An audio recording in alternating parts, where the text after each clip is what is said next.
Hi hello ನಮಸ್ತೆ ಎಲ್ಲರೂ ಹೇಗಿದ್ದೀರಾ? ಐ ಹೋಪ್ ಎಲ್ಲರೂ ಚೆನ್ನಾಗಿದ್ದೀರಾ ಅಂತ ಭಾವಿಸ್ತೀನಿ. ಸ್ವಲ್ಪ ದಿನದಿಂದ ಮಿನಿ ವ್ಲಾಗ್ ಅಪ್ಲೋಡ್ ಮಾಡ್ತಾ ಇರಲಿಲ್ಲ. ಯಾಕೆ ಅಂತ ತುಂಬಾ ಜನ ಕೇಳ್ತಾ ಇದ್ದೀರಾ. ಬಟ್ ನನಗೆ ಇ.ಡಿ.ಡಿ ಡೇಟ್ ಹತ್ರ ಬರ್ತಾ ಇದ್ದಂಗೆ ಮೂಡ್ ಸ್ವಿಂಗ್ಸ್, ಬ್ಯಾಕ್ ಪೇನು ತುಂಬಾನೇ ಇತ್ತು. ಅದರಲ್ಲೂ ಜಾನುನ ರೆಡಿ ಮಾಡಿ ಲಂಚ್ ಪ್ರಿಪೇರ್ ಮಾಡಿ ಸ್ಕೂಲಿಗೆ ಕಳ್ಸೋದೇ ಒಂದು ದೊಡ್ಡ ಟಾಸ್ಕ್ ಆಗ್ಬಿಟ್ಟಿತ್ತು ನನಗೆ. ಸೊ ಆಸ್ ಯೂಶುವಲ್ ಮಾರ್ನಿಂಗ್ ಎದ್ದು ಕಿಚನ್ ಕ್ಲೀನ್ ಮಾಡ್ಕೊಂಡೆ. ಆಲ್ಮೋಸ್ಟ್ ನಾನು ನೈಟ್ ಕ್ಲೀನ್ ಮಾಡ್ಕೊಂತೀನಿ. ಹಾಗೆ ಎದ್ದ ತಕ್ಷಣ ಒಂದ್ ಗ್ಲಾಸ್ ಬಿಸಿನೀರು ಕುಡಿತೀನಿ. ಇದನ್ನ ನಾನು ಪ್ರೆಗ್ನೆಂಟ್ ಆದಾಗಿಂದ ರೂಢಿ ಮಾಡ್ಕೊಂಡಿದೀನಿ. ಮೊದ್ಲೆಲ್ಲ ಕುಡಿತಾ ಇರ್ಲಿಲ್ಲ ನಾನು. ಜಾನುಗೆ ಚೆನ್ನಾಗಿ ನಿದ್ದೆ ಆಗಿದ್ರೆ ಅವಳೇ ಎದ್ದು ಕಿಚನ್ ಹತ್ರ ಬರ್ತಾಳೆ. ಏನಾದ್ರು ಸೌಂಡಿಗೆ ಎದ್ರೆ ಮಾತ್ರ ನಾನೇ ಹೋಗಿ ಸಮಾಧಾನ ಮಾಡಿ ಅವಳನ್ನ ಕರ್ಕೊಂಡ್ ಬರ್ಬೇಕು. ಸೊ ಅವಳು ಎದ್ದ ತಕ್ಷಣ ನಾನು ಒಂದ್ ಲೋಟ ಹಾಲು ಕೊಟ್ಬಿಡ್ತೀನಿ. ಸ್ವಲ್ಪ ಲೇಟ್ ಆಗಿ ಕೊಟ್ಟರು ಟಿಫನ್ ತಿನ್ನೋಕ್ ಸ್ವಲ್ಪ ಹಠ ಮಾಡ್ತಾಳೆ.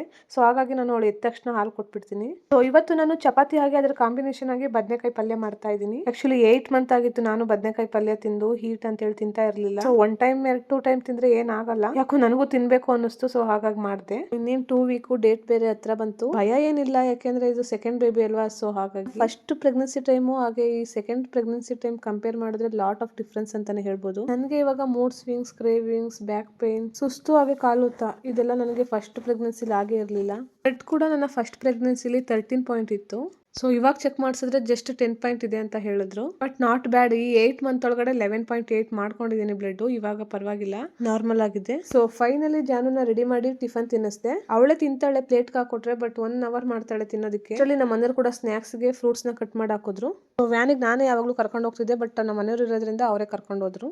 ಇದಾಗಿತ್ತು morning routine. Thank you for watching. Bye.